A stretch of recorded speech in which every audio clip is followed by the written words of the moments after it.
Hello guys, it's me again. After several months, ay muli po tayong nagbabalik sa ating segment na Bible Speaks dito sa Charles Studios. Almost ilang buwan din po tayong hindi umere sa ating channel dahil marami po akong pinasa at maraming naging struggles during my third year life. But thank God, na-promote po tayo sa fourth year level. And by the month of September, ay magsisimula na po yung aking teaching internship o yung OJT sa aking pong course na education. Kaya nagpapasalamat po ako sa Panginoon. Purihin lagi ang Diyos na dakila. Ngayon ay hindi ko na po palalagpasin ang ating pagbabahagi ng mensahe ng Panginoon kasi ang huling episode natin sa Bible Speaks ay nitong December 2023 pa. So, hindi ko na patatagalin pa. Nitong August ay nagplan ako kung ano yung magiging possible topics or message natin sa ating theme na Bear Month serye. Na-plan ko from September up to November, ang magiging possible topics natin ay patungkol sa Christmas symbolisms, which is i-correlate natin sa context sa Bible. Ngayon ay i-share ko po ito sa inyo. Yung topic natin ngayong gabi, ang The Gingerbread Man. Alam niyo po ba ang Gingerbread Man? So, syempre, lahat naman tayo familiar dyan. Lalitigit ang mga nasa Western countries.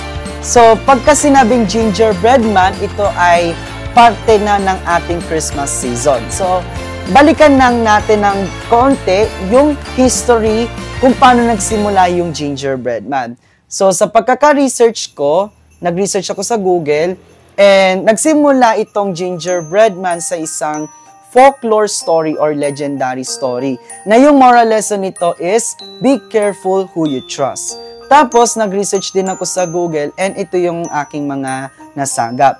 Nitong 16th century, sa pamumuno ni Queen Elizabeth I, sinurprise niya yung kanyang mga bisita dito sa isang biskwit o sa mga biskwit na inihain niya sa isang gathering. Na yung biskwit na ito ay hugis tao. So, doon nagsimula yung Gingerbread Man. Kinalaunan, ang ginger o luya ay ang ginagawa na ring pangkain tuwing warm season. Parang lang din sa atin sa Pilipinas, kapag ganitong bear months, malamig na yung panahon, hindi natin maiwasan na sumakit yung ating lalamunan. Kaya umiinom tayo ng salabat. Inaagapan natin ng salabat para guminhawa yung ating lalamunan. Hanggang sa yung gingerbread na ito ay naging parte na ng Christmas season natin na isang inihahain sa mga mesa, pinanghahanda o ginagawang treat sa mga bata. Sa atin kasi sa Pilipinas, yung Gingerbread Man para lang siyang laruan tapos sinasabit lang sa Christmas tree. Ngayon ay nabalikan natin ang konting information o history patungkol sa Gingerbread Man, i-relate naman natin to sa Bible. Kasi habang nagbabrowse ako sa Instagram Reels last December 2023, nabasa ko to at talagang napakaganda ng pagkaka-define ng symbolism ng Gingerbread Man. So let me share this. According sa account ng A Blessing to Nations, Gingerbread Man represents God's creation of Adam, the first man, and then all of us. Kasi yung Gingerbread Man, hugis tao siya tapos kulay brown. So kumbaga, nirelate ito dun sa kung paano nilikha ni Lord yung tao na norm siya, nagawa sa lupa, hiningahan, tapos naging tao, nagkaroon ng buhay. So para mas tumibay pa yung ating foundation dyan, basahin natin itong ating Bible verse dito sa Genesis chapter 1 verses 26 to 28. Ang sabi dito, pagkatapos sinabi ng Diyos, ngayon likhain natin ng tao ayon sa ating larawan, ayon sa ating wangis. Sila ang mamamahala sa mga isda, sa mga ibon sa himpapawid, at sa lahat ng hayop, maging maamo o mailap, malaki o maliit. Nilalang nga ng Diyos ang tao ayon sa kanyang larawan. Sila'y kanyang nilalang na isang lalaki at isang babae, at sila'y pinagpala niya. Sinabi niya, Magpakarami kayo at punuin ninyo ng inyong mga anak ang buong daigdig at kayo ang mamahala nito. Binibigyan ko kayo ng kapangyarihan sa mga isda sa tubig, sa mga ibon sa himpapawid at sa lahat ng mga hayop na nasa ibabaw ng lupa. I just want to give you this challenge na among all God's creations, you are very special. Bakit? Kasi nung nilikha ng Diyos ang buong mundo, ginamit niya ang salita. So magkaroon ng tubig, magkaroon ng lupa, magkaroon ng araw, magkaroon ng mga bituin, ng buwan, etc. Pero tayo mga tao, nilikha niya tayo ng may effort. Hinulma tayo ng Panginoon. Hiningahan niya tayo. Pwede naman sabihin ni Lord na magkaroon ng tao. Ching! Pero hindi Talagang nagpaka-effort siya para lang makagawa ng tao. Ganun tayo tinreat ng Diyos na espesyal. Tayo ay espesyal sa paningin ng ating Panginoon. Kahit na meron kang disabilities, kahit na meron kang imperfections sa katawan mo, sa appearance mo, tanggapin mo yan dahil ikaw yan. Huwag mong sabihin sa sarili mo na, ang itim ko naman, ang liit ko naman, ang payat ko naman, ang taba ko naman, ang pangit ko naman, ang dumi ko, ganyan. So, syempre, di ba, nagkakaroon din tayo ng insecurity sa sarili natin. Pero, let's just accept the fact na ito yung binigay sa atin ng Panginoon.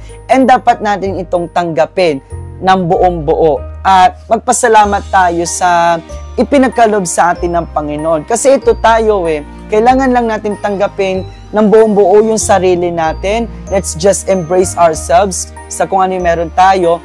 Ang kailangan lang natin gawin ay i-improve yung sarili natin. Maligo tayo, maglinis. Baka yun lang naman yung way para mas gumanda at gumwapo tayo, di ba? Kailangan na ng enhancement sa katawan, sa sarili, and even sa inner selves natin. We need to enhance ourselves. We need to refine. We need to clean ourselves. Pangalagaan yung katawan natin. Kasi ito ay pinagkalob sa atin ni Lord. Ito yung binigay sa atin ni Lord, kaya dapat natin itong pangalagaan. Paggandahin, tulad ng gingerbread man. Ang gingerbread man, hindi lang siya basta gingerbread man lang. Di ba meron siya mga design, may mga dots, di ba may mga parang drawing. Dapat ganun din yung ginagawa natin sa sarili natin. Inaayos natin yung sarili natin, pinapaganda, pinapaayos. Yung buhok natin, kailangan na natin pagupitan. Yung kuko, dapat putulan pagka mahaba na o pagka mabaho, kailangan natin magpabango. Diba? Kailangan na ng enhancement. Kailangan na ng ligo, ng linis sa katawan. At tanggapin kung ano yung tunay na tayo. Accept yourself, embrace yourself, and treat yourself as God's special creation. Tandaan mo, ikaw ay unique.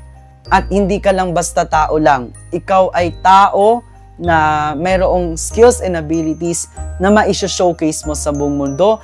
At ikaw ay isang tao na pinili ng Panginoon at nilikha upang sundin ang kanyang kalooban. At ma-govern yung lahat ng kanyang mga nilikha. And that's our message for tonight. I hope na nagbigay po ito sa inyo ng inspiration para matanggap ang inyong sarili bilang tunay na kayo. 115 days na lang, Pasko na. Kaya naman, I encourage you to follow and subscribe Charles Studios dito po sa Facebook, YouTube at TikTok. Abangan po natin ang ating mga susunod pang episodes dito sa Bible Speaks ng Charles Studios. God bless you and may the Lord be with you. Stay safe po sa ating lahat.